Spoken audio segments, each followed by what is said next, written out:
music doesn't usually go off so quickly when I say that. Good morning.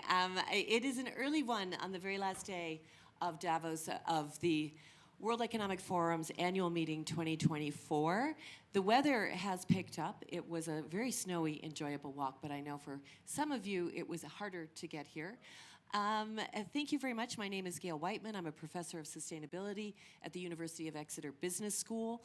I'm also the founder of Arctic Basecamp, which is a science communication not-for-profit, as well as the co-founder of Climate Basecamp, which is another not-for-profit initiative that I've co-founded with U.S. actor Rainn Wilson and U.S. comedy writer Chuck Tatham.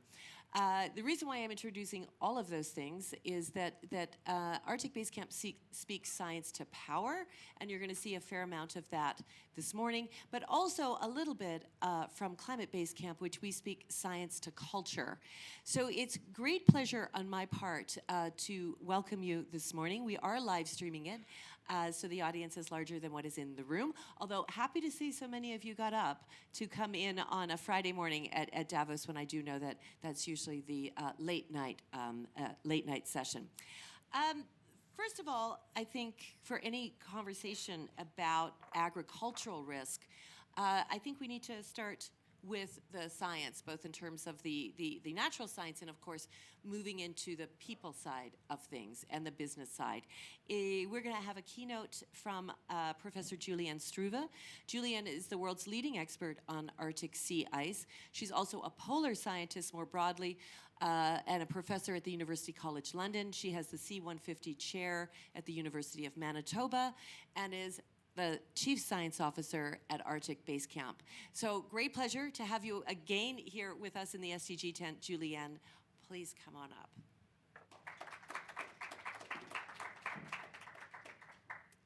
Thank you, everybody. Let's see, I guess I can move my slides here. It's really nice to see people come. I know it's hard on a Friday morning at the end of the conference, but this is really nice. Yeah, so I've been introduced.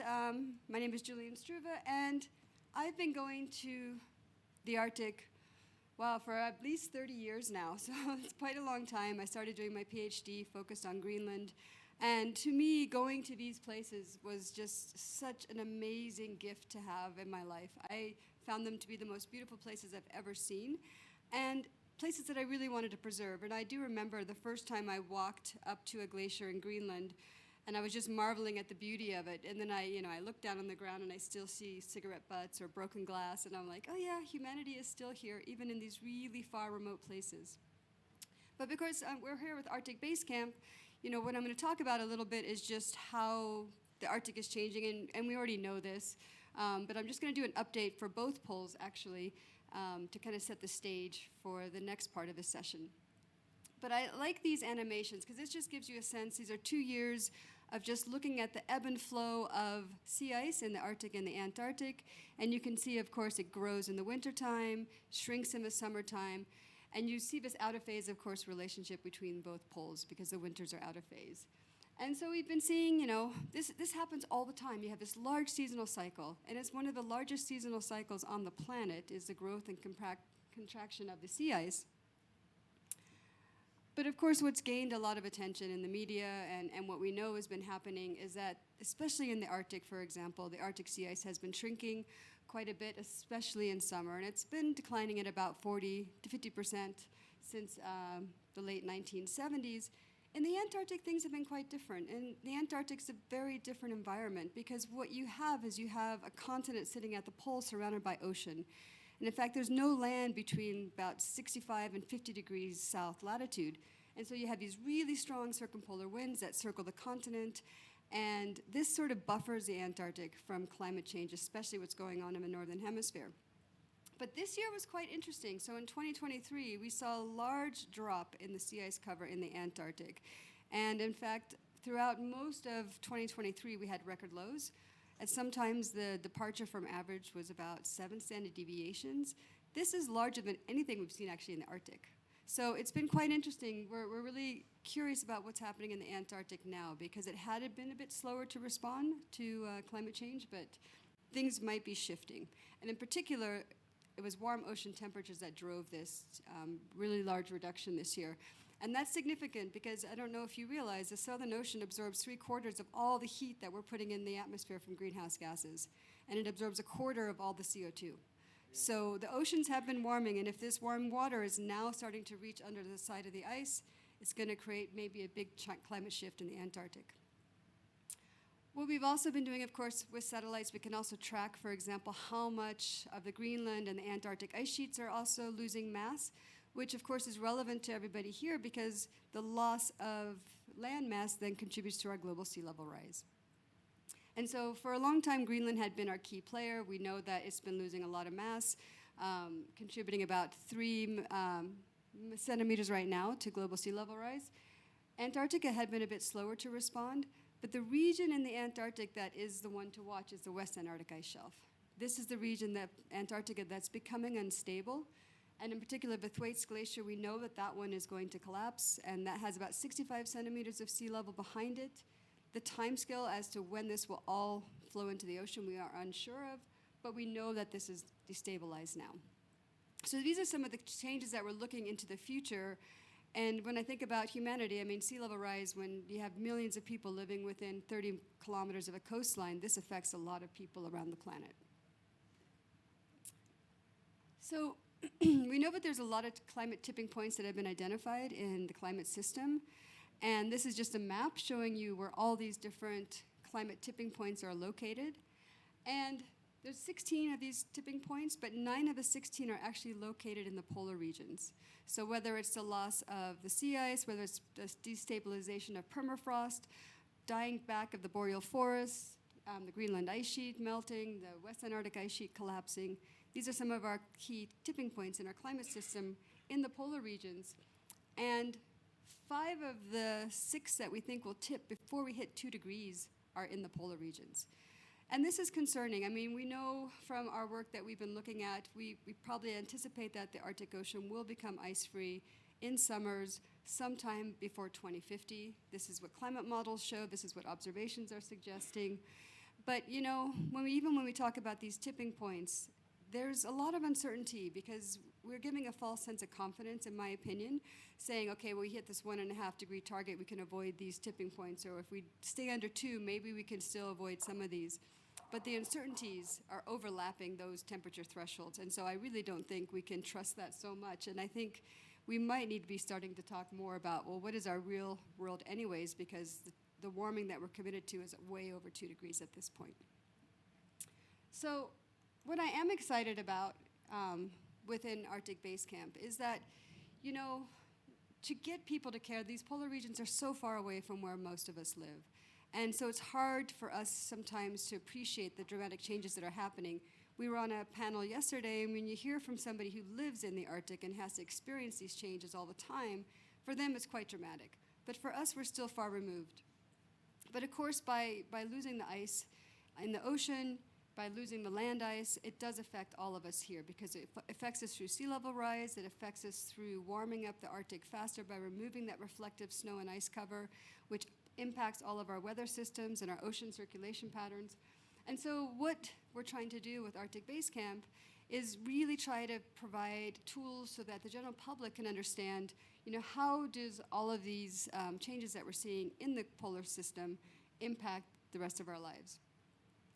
And so one of the things that we're looking at in these new launch that Arctic Basecamp is going to do is how does it affect our food security? Because when we look at climate projections and we look at changes in extreme temperatures, changes in droughts, changes in precipitation, the interesting thing is you find that if you have an extreme year in one part of the world, whether it's Europe or whether it's North America or whether it's Asia, you're actually seeing that global food production is impacted pretty much around the world when you have unusually hot years. So it does start to bear on our food insecurity. So this is just a nice animation from NASA kind of showing what it would look like in the future, and you can look at the percent change. And of course, most of the regions in terms of the maize yield productions are going down quite strongly. Okay. And yes, so this is, I guess, a screenshot of our new website that's going to be launched. That's going to be allowing us to sort of trying to connect some of these dots about how what's going on in the polar regions will be impacting food security around the world. And Gail, I don't know if you wanted to run through that? Since I actually haven't seen this whole thing. Oh, this is the other new release that we have. This is really great because this is an AI tool that is going through all the news media around the world, that is in 100 different languages, and that is distilling it down and putting it in English with a summary about what the event is, and you can click around the globe and find out about what extreme weather events or any sort of, climate change in general, and how it's impacting different parts of the region. So you can look at the poles, you can look at lower latitudes, and I think this is really great. It's done every single day so that we can kind of get a summary of what is going on around the world. Is there anything else you wanted to say about that, Gail? Is that good? Yeah. Okay. Thanks. Thanks, Julianne.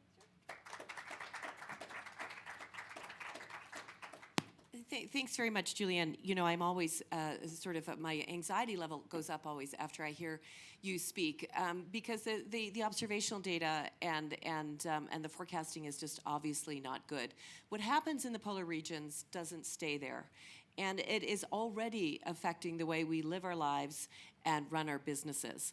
So the AI tool that Julianne showed that Arctic Basecamp has launched this week in Davos doesn't just have the events that are happening affecting the polar regions. It's starting to actually curate the impacts for humanity and for business that are related to these things. So extreme weather being the first screen, we will move this forward. We will look at other impacts indeed from AI. So please take a look at our website, and you will, on the Global Climate Risk website, and you will be able to see more of those, and stay tuned on that. But, you know, from a human perspective here, food and water security are absolutely essential.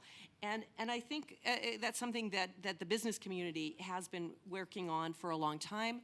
I'm also professor in residence at the World Business Council for Sustainable Development, so I know a little bit about some of the things that WBCSD has been doing over the years.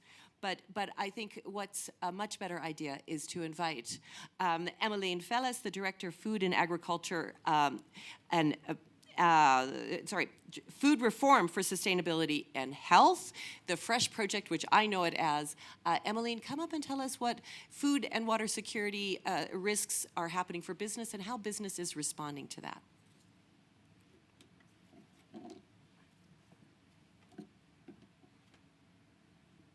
Thank you, Gail. Hi, everyone. I concur to what Gail was saying. I think most of the festivities ended last night, so really kudos to all of you for sticking with us.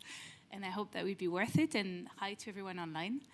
So I was asked to try and, first of all, talk a bit more about the relationship between food and agriculture and climate, because not everybody knows about that relationship. And thereafter, I'll talk a bit more about the business action. So first of all, it is not known by the general public, but actually agriculture and food is one of the largest emitters of greenhouse gas emissions in the world, and it's also one of the most impacted sector by climate change. So 30% of the greenhouse gas emissions, 1/3, comes from food and agriculture. Beyond that, the impact of agriculture and food just on nature is actually the biggest of all of the sectors. It's also important to know that it's actually 80% of the impact on nature and deforestation. Statistics that some people like to hear and others don't like to hear, but it's that actually half of that comes for animal production, animal and dairy production. That opens up a whole door to another discussion about dietary shifts or how we rebalance protein intake over the world, but I'll leave it for now.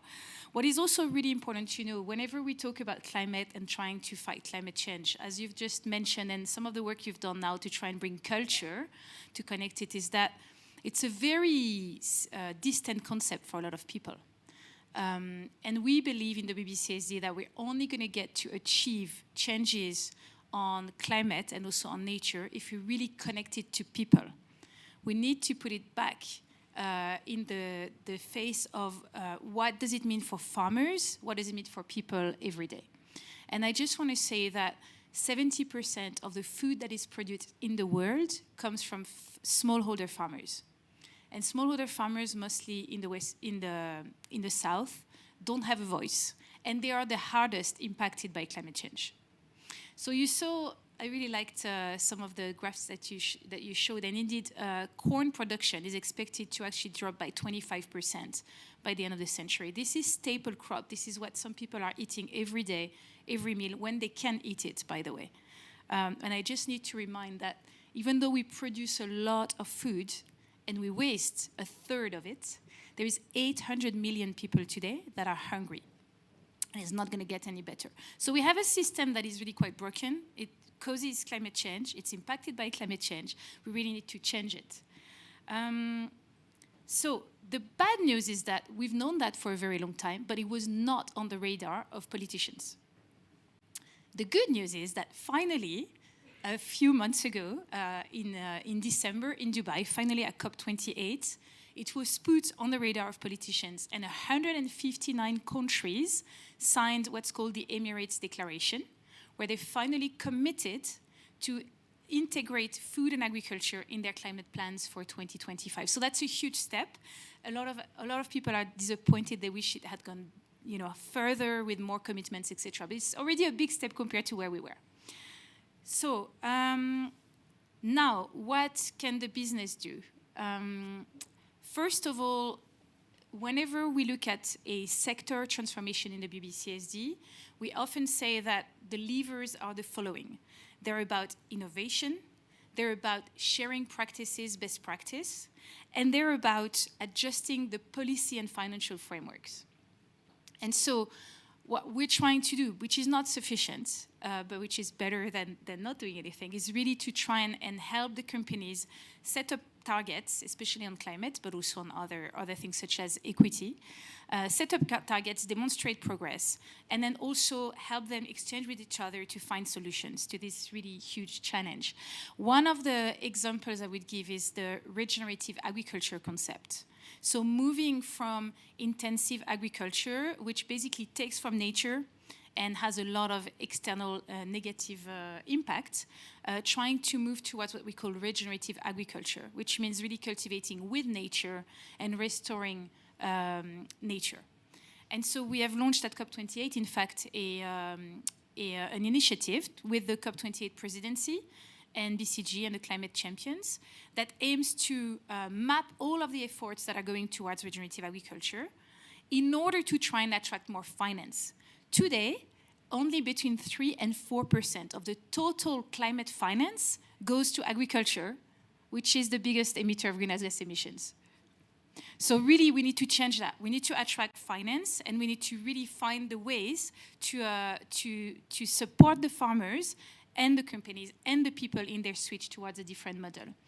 And I just want also to recall the reason why we focus a lot on finance and also policy is that today we have actually 685 billion subsidies that go to agriculture every year, and 90% of them are harmful to the planet and the people. So if we were able to take back some of that and really gear it towards what's necessary, if we were able to increase climate finance towards agriculture, and finally to really stimulate also the private sector, which at the moment is estimated, I heard the World Bank in a panel a few days ago, it's estimated that $2 trillion are invested by companies across the value chain in the business. So if this can be made tied to actually really very concrete changes of practices that are beneficial for climate and nature, then we could really change that system, and we need to do that super, super quickly. So yeah, I think that is maybe answer your question. Maybe just to say, if you look at we believe that one of the levers to get business to move further and beyond is really to strengthen the relationship to accounting and to the way the capital market is rewarding companies for doing better or disincentivizing if they're not doing well. So that's really one of the focus areas. But happy to take any questions or discuss a little bit later what can be done. Thank you.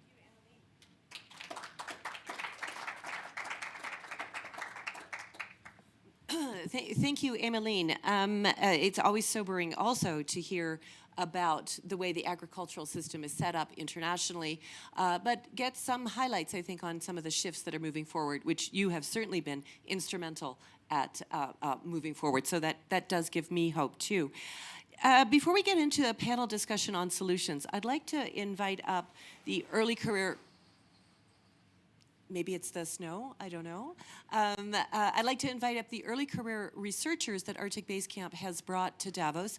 Every year we get funding from WWF to bring young climate activists, and many of you may recall that Greta indeed also camped with us up at the Schatzalp. But we have also broadened that in the last 2 years to actually bring up young researchers. And I'd like to invite Billy Kavanagh. He is a consultant at Capgemini Invent with a master's from the Royal Academy of Engineering. And Tessa Varvaras, a senior program coordinator at the Arctic Initiative, Harvard Kennedy School. So if I can invite Billy and Tessa up now to give some comments, a 1 minute response on, if we can sit here, in the middle, a 1 minute response on both the science that you've heard and the business response on some of the initiatives and some of the challenges actually that business faces. So Tessa, maybe you can kick off. Yeah, absolutely. Can you hear me? Okay. So I had the opportunity to live in the Venda region of South Africa, and this is one of the most biodiverse, rich areas in sub-Saharan Africa, and the majority of people in the community sustain themselves on agriculture, and they're experiencing intense drought followed by intense flooding, which devastated infrastructure and basically destroyed the entire community's crop production. And that doesn't only feed them for the entire year, but that's their main source of income. Just after that was the pandemic, so this exacerbated the vulnerabilities in the community. Following this, I realized I wanted to work a little bit more on the communities facing the acute symptoms of the climate crisis. So now I focus on permafrost thaw and the implications that has not just for local communities, but for the global community, as the methane and carbon released from this permafrost thaw is going to be on par with some of the top emitting countries like the United States, China, or India. And that'll push us far beyond the 1.5 degree threshold, which we consider sustainable for life on Earth. There's definitely an opportunity and a need for investment and innovation in the agriculture space, but this solution needs to be co-created with the communities that it's meant to serve. And when this is actually put into practice, it needs to be community-led, because nobody understands the problem that these communities are facing more than the people who have been working on this land for generations. And it's their livelihood, and it's their knowledge, and it's their way of life. So we need to continue to further integrate this knowledge into every aspect of our solutions. Thank you. Thank you, Tessa. Billy. Oh, it's not really tough gig to follow from Tessa there. No, she's really knowledgeable in this area, and you can see that from her. But as a technology consultant, there's definitely solutions out there that we can progress and put forward into this space. Things like vertical farming, hydroponics, that kind of agriculture is so much more sustainable than the way we work now. Lots of agriculture you see is really sustainable. They turn over the land, and that's fantastic, but lots of it really isn't. Deforestation and things like this are really affecting the climate. So if we can put those technology solutions in place, that's going to make a real difference. Thank you very much, Billy. I'd like to now have the panel come up, but I'm going to also suggest that the early career researchers join. So if we could just bring some extra chairs up, I think that would be a great idea. And maybe if we could just move them down a little bit, we can share the mics.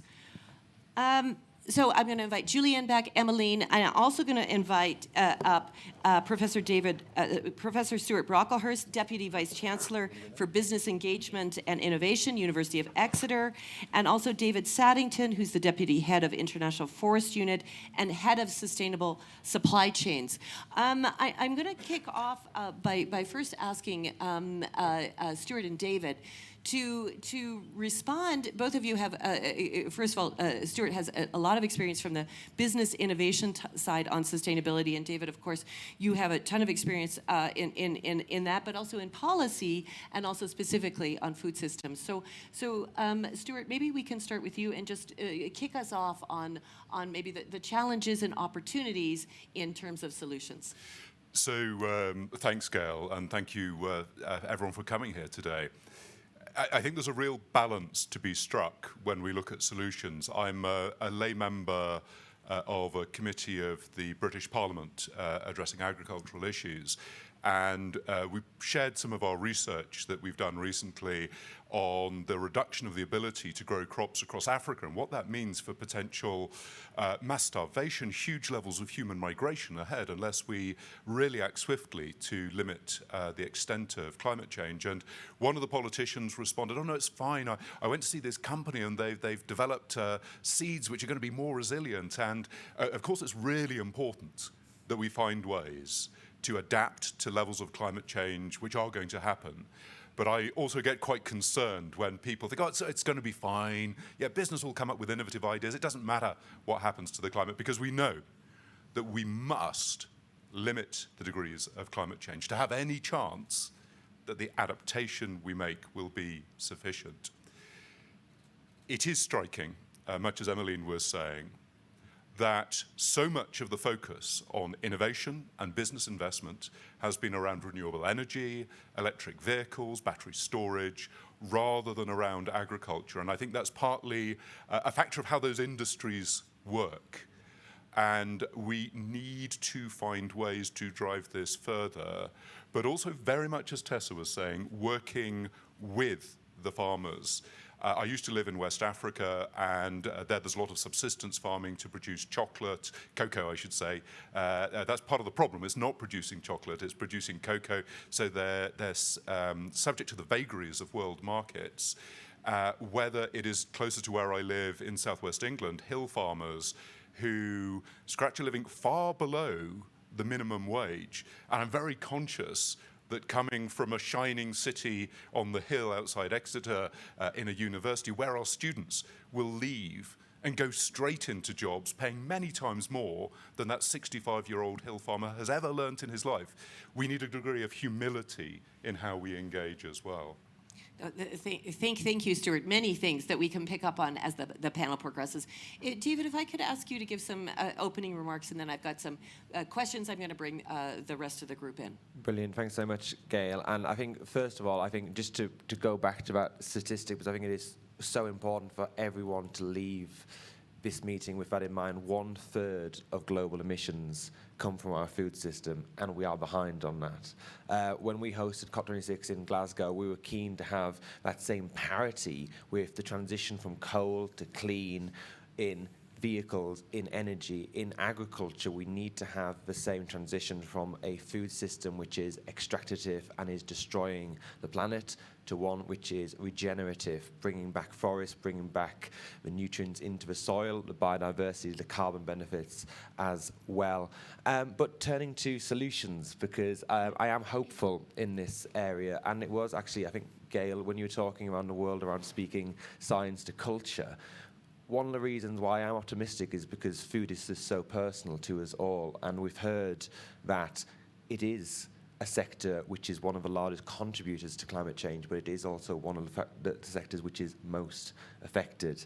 And having this conversation around how things which we all love and care about, the culture of food is going to change. Food and culture is so intertwined in terms of what we eat, but chocolate, coffee, these globally traded commodities are going to be radically changed because of climate change, and this is why we need to step up action. One thing I would say on the policy side is that we need more cooperation than ever. The main drivers of forest loss of this climate change, if we look at the commodities, it is the globally traded ones. It is coffee, it is chocolate, but it is also soy, it is palm oil, it is cattle, it is leather, and these commodities are driving deforestation. But in a country like the UK, we don't produce these, we're importing these from around the world, so we need a trade system which incentivizes sustainability rather than one which incentivizes mass production. So that needs to change. So we need to reach across and have huge cooperation between those importer and exporter countries, and that's one reason why, as the UK government, we set up the Forest, Agriculture and Commodity Trade Dialogue, which we co-chair with Indonesia, to look at the incentives, but also work together on the sticks as well, because we know that we need legislation, we need to support the legality, the legal production of these commodities and the sustainable production of these commodities. And we need that balance between the carrots and the sticks. And on the business side, as Emmeline was saying, on the WBCSD perspective, we certainly need business action. But I think the one thing which is missing at the moment, I would say, is clarity on what do we do here. Because so many companies have scope 3 supply chain emissions, which are 80, 90%. That's not unusual. And some companies are claiming that we are carbon neutral, carbon negative on scope 1, scope 2, and that's ridiculous. But I do have a little bit of sympathy there, because tackling scope 3 emissions is hard. We don't have methodologies. We don't have clarity. Regenerative agriculture doesn't have a definition. And I think we need to give the market clarity and integrity from the start if we are to get serious about scaling up these solutions. Thanks. Thank you, David. I'm going to, of course, toss over to Emmeline here. We're hearing from Stuart that at least in the UK, there's this idea that it's all okay because business will solve it with innovation. We're also hearing that there is this huge movement forward in the business world. Scope 3 coming up. Do they have it managed? I mean, it's not all on your shoulders. It's not on the shoulders all of WBCSD, but I think you have huge insight here. So maybe you could pick up that discussion and give us some reasons on better understanding of both the challenges and the opportunities here. No, of course. Absolutely. I totally concur with what has been said before. The WBCSD has 250 companies as members, which is big, but it's not the whole world indeed. So you're right, it's not all on our shoulders. However, we really want to, our theory of change is to try and pull all of these companies so that it pulls the entire sector. So we work on different sectors. When it comes to agriculture and food, definitely, there will not be solutions to everything developed by innovation. Absolutely not. And in fact, a lot of the companies know that, and that's what helps them justify investments they're making towards, for instance, regenerative agriculture, because they know that if they want to have the supply tomorrow, they need to move towards those regenerative practices, or they won't. And I'll give an example. I heard from a company that is actually not a member that last year, there was barely any rice production in Spain to actually get into their supply chain. So that's where we are. We hear it's appalling what's happening in the South. People are the most impacted. You talked about it. But by the way, it's not just the South. It's like impacting everyone now. The question, what was the other question? The question was scope 3. Yeah, scope 3. No, absolutely. So we've identified 4 priority areas for work this year where we believe this is the biggest lever for change. And the first one is scope 3 emissions. So WBCSD is one of the founders of the Greenhouse Gas Protocol. We really focus a lot on how you can help companies and others measure, because I heard, you can't progress something that you can't measure. And definitely, it's a big challenge to measure greenhouse gas emissions from scope 3. It is true that if you look at the World Benchmarking Alliance, they actually said that out of 350 companies that they benchmarked last year, there's only 12 that have scope 3 emissions targets. So it's just absolutely not sufficient.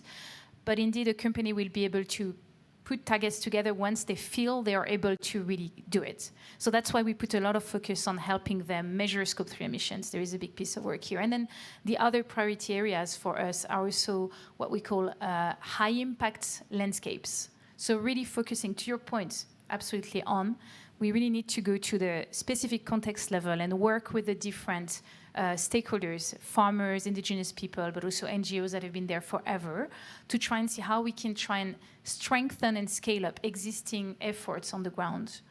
And then the other priority areas, I've talked about it, are also diversification of proteins. And last but not least, really strengthening the work that companies are doing in measuring social KPIs. Because again, we believe that if we don't tie up the work we want to do on nature with a social improvement, we're not going to go anywhere.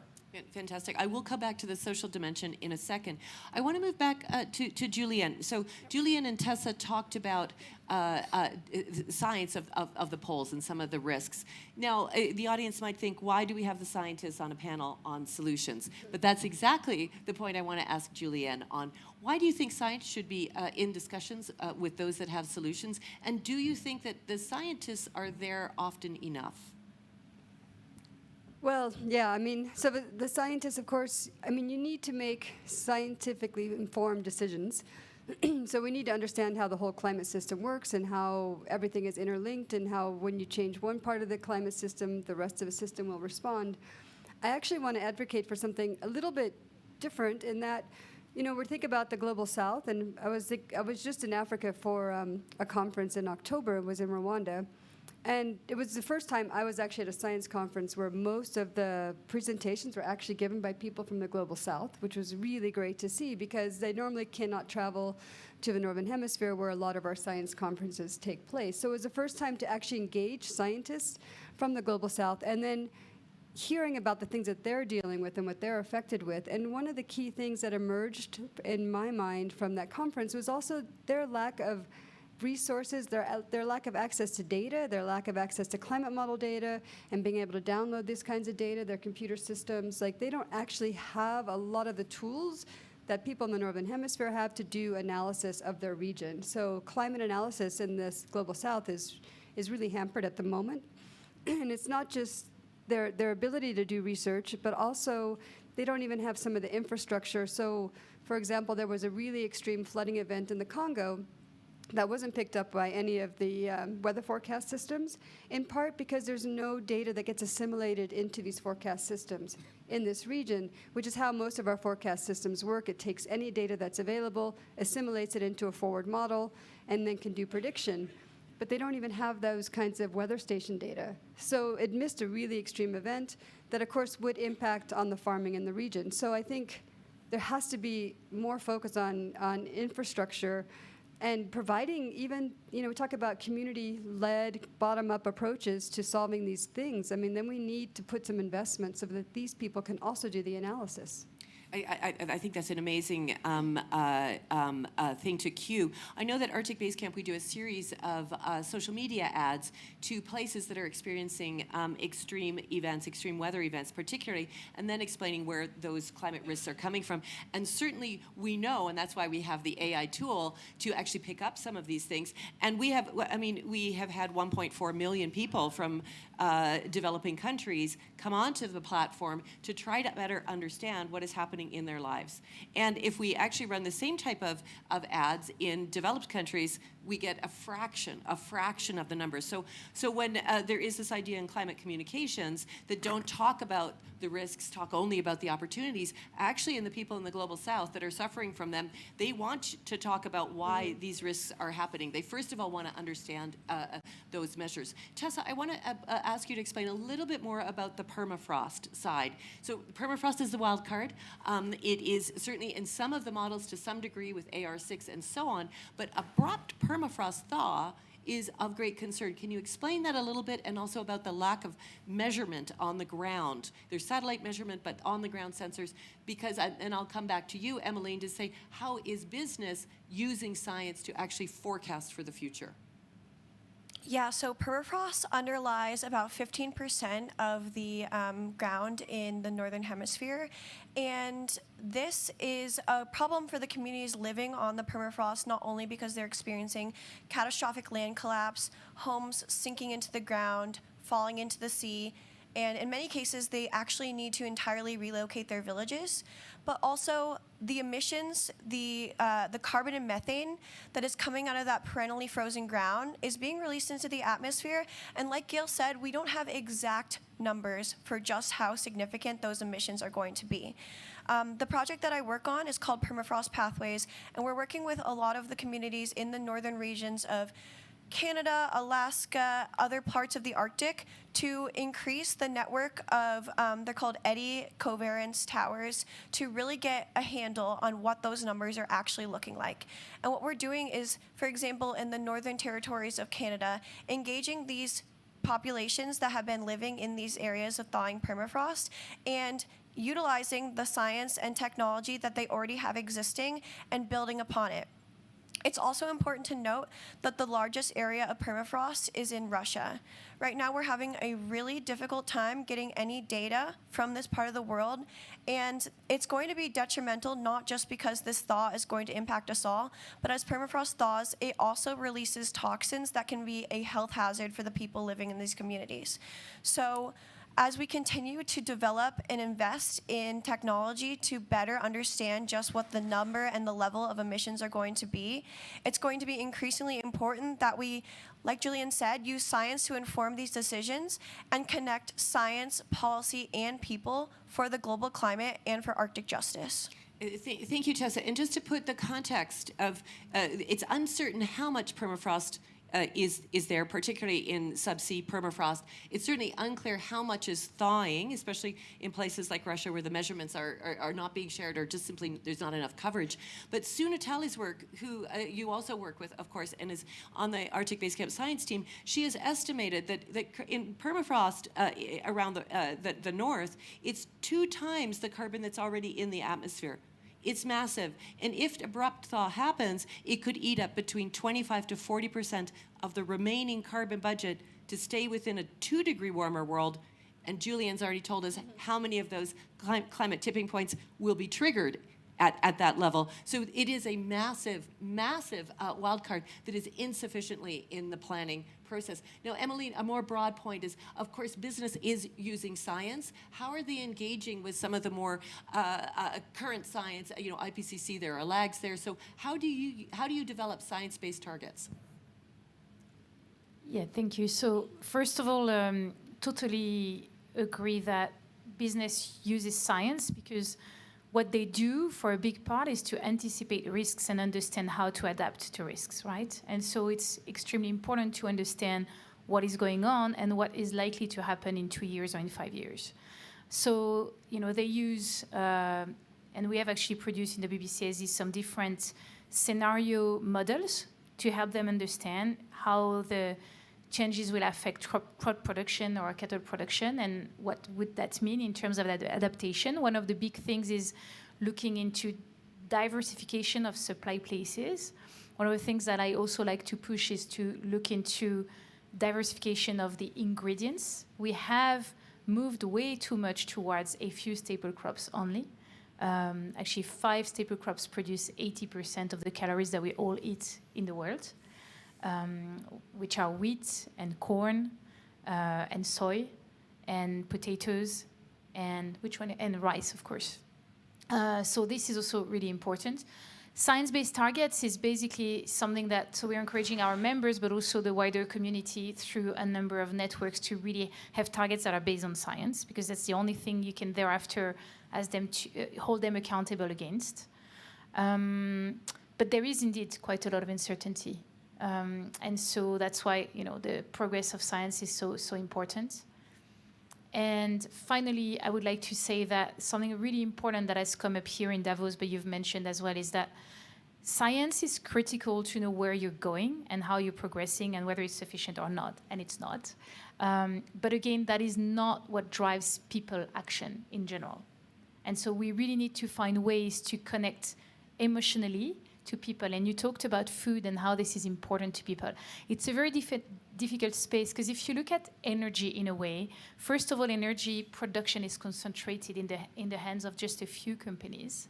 So it's much easier to get them to change. And secondly, there is no affect. You don't really care whether your energy comes from coal or electricity or whatever.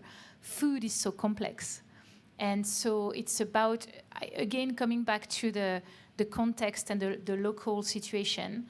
We believe that, you know, it's really critical to have dialogues across the communities to try and find some common grounds instead of polarization. But we know polarization is happening all over the world, so it's a challenge for everyone. It is indeed. I want to ask both Billy and David to comment on this, and so many microphones and what a sharing group. What a sharing group. David, let's kick off with you here. And I also would like you to touch on this idea about culture and how do we have cultural movements to actually both have, I guess, the public recognize that flavors are endangered. That's sort of a slogan that Climate Basecamp is using, but moving beyond that into the solution space. So if you could get into that. Yeah, absolutely. And just sort of closing off this point as well around sort of science, I think, as well as this fantastic science innovation which is happening, some of the solutions already exist, and it's around refinding what we've lost, bringing back the indigenous knowledge. And actually, I think this blend of indigenous knowledge and science excites me so much. I mean, some of the projects which we've invested in the UK government is very much based on indigenous knowledge, harvesting forest fruits like the camu berry, which have been harvested for generations, but now we're helping it scale into the American smoothie market as a way of having an income from those standing forests. But in terms of the solutions, I mean, the first thing I will say as well, in terms of that diversity of thought, is it's fantastic not to be the youngest member on a panel, and that's quite unusual at Davos, because I do think this intergenerational collaboration, this intergenerational leadership is absolutely critical for reaching solutions. It's not just something which we should do because we feel like we should include the voice of young people, but as you understand, because of your fantastic work supporting young researchers here, researchers are at the heart of the solutions. They have different perspectives and ideas, particularly in the tech space. So I would certainly encourage any businesses and governments listen to really integrate that into solutions. I think the culture conversation is fascinating, and I have to admit, when I started out as a climate change activist when I was 13, I really was pessimistic around changing diets. That is one of the hardest things to do. We saw sort of, how dominant meat is in culture in the UK, the Sunday roast in France, in Brazil, in Argentina. And my goodness, the last few years, that shift is really starting. It's driven by different means, but it doesn't matter. There's been Netflix documentaries around animal rights. There's been documentaries around how vegan diet is better for your own health, in cardiovascular health. So it doesn't matter why people are changing, as long as they're moving towards a more sustainable system. But I am quite encouraged around some of that swapping. But we must make sure that, as we encourage more flexitarian diets, we must also think, of course, around sort of where is that produce coming from, and just making sure that we are making sure that the food system as a whole is regenerative, not just from a carbon point of view, but one which is sustainable for biodiversity and people as well. And farmers are right at the heart of this solution. And just a final point, I was with the Planetary Guardians the other day, and they were talking, and it was a fantastic takeaway that in Japanese culture, they have this idea of going to the problem where there is a problem. So, rather than solving in the office, in Parliament, wherever, actually, you get to the factory floor, and in this case, we get to the farm. So actually, we need to have those conversations with the farmers. These are the stewards of the land. We can't make policy in Whitehall and halls like this. We need to sort of get there. Absolutely, David, if I can stop you there. I mean, I think this whole point on how do we connect the dots in a systemic way is critical. Now, Billy, digital technologies, Capgemini, Invent, I'm not asking you to fix the whole thing, but clearly your area of expertise is right in the middle. So can you give us a bit of a understanding of both how digital technologies are helping solutions for businesses, perhaps for farmers, but also just shifting culture? I mean, one of the global risks this year, misinformation and disinformation, along with extreme weather events. We saw the AI tool that Arctic Basecamp's done, so we've got here our information on extreme weather, but misinformation as well. So how can digital technology start to help in this space? Yeah, it definitely plays a massive part in this. As David said earlier, there's lots of companies out there who are saying they've solved their Scope 1 and 2 emissions, which is probably the easiest ones to solve, but Scope 3 is the hardest one. So the supply chain of where that food is coming from and where the energy is going into it and where the money's being spent and where the CO2 is being spent across that supply chain is the hardest thing to track. And using digital technologies through things like what Capgemini and Invent do is one way to solve that. So connecting those dots, especially with farmers. So farming is traditionally very manual. It's very kind of like knowledge-based. It's not written down. It's not digitized. but there's new technology solutions out there. So having farming solutions that map their whole fields. They use AI now. Microsoft, I think, have just brought out something that helps farmers map their crops across the field. And as I said, there's now vertical integration of farming, so you can bring farming into cities. So rather than having to farm out on the land and use massive amounts of space, you can now use farming on top of each other using hydroponics, and farm right next to where in the restaurant they're going to use the food. So that cuts out a massive amount of that supply chain CO2. These are all digital technologies that are really going to help sort of track that and manage that.